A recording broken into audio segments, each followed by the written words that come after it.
तो basically secret war के अंदर ये चीज़ तो क्लियर है कि हमें बहुत बड़ा बैटल वर्स देखने को मिलेगा। बैटल वर्स क्या है, तो बेसिकली कॉमिक्स के अंदर बैटल वर्स मल्टीपल अर्थ की कॉम्बिनेशन की एक अर्थ होती है, जहाँ पे बेसिकली जितने भी इंकर्जन हुए थे, उनकी इंकर्जन के बाद जितनी भी अर्थ मर गई थी, डिस्ट्रॉय हो गई थी, तो उनको मर्ज करके एक बेसिकली बैटल वर्ल्ड बनाया गया था। इस बैटल वर्ल्ड का जो राजा था वो अपना गोल्ड एम्परर डूम था। इंकर्जन का कहाँ से स्टार्टिंग हुई थी, इंकर्जन का सोर्स क्या था, मतलब एक पूरी सी कॉमिक जो सीक्रेट वॉर की कॉमिक के ऊपर मैंने प्लेलिस्ट बना रखी है। अगर आपने वो नहीं देखी है तो आप मेरे चैनल पे जाके प्लेलिस्ट वाले सेक्शन पे उस प्लेलिस्ट को देख सकते हो, जिसके अंदर मैंने तीनों पार्ट्स के अंदर पूरे सीक्रेट वॉर की कॉमिक्स का एक्सप्लेनेशन दिया है और वो पूरी स्टोरी बताई कि आखिरकार कॉमिक्स के अंदर सीक्रेट वॉर का इवेंट हुआ कैसे था, उसका ओरिजिन क्या था और बेसिकली उसको एग्जीक्यूट कैसे करा था बेसिकली डॉक्टर डूम ने। अब बात करते हैं कि अपने टॉपिक पर सीक्रेट वॉर के अंदर जो मूवी के अंदर एक बैटल वर्ल्ड देखने को मिलेगा, जो जहाँ पर अपना आरटीजे वाला गोल्ड एम्परर डूम राज करेगा। लेकिन हमें पता है कि अपने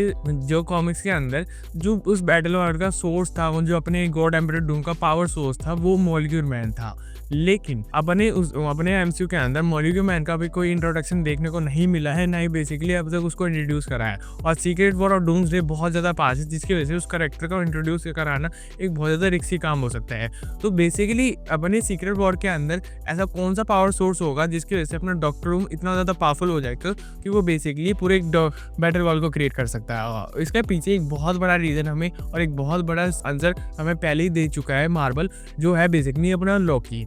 वो हमें पता है कि लोकी एंड ऑफ टाइम के अंदर बैठ चुका है, जहाँ पे बेसिकली वो जितने भी मल्टीवर्स है उनको संभाल रहा है, जितने भी टाइमलाइंस है उनको संभाल रहा है। मतलब वो इतना ज़्यादा पावरफुल हो चुका है कि वो इन्फिनिटी टाइमलाइन को संभालने के लिए वो इन्फिनिटी पावर सोर्स बन चुका है।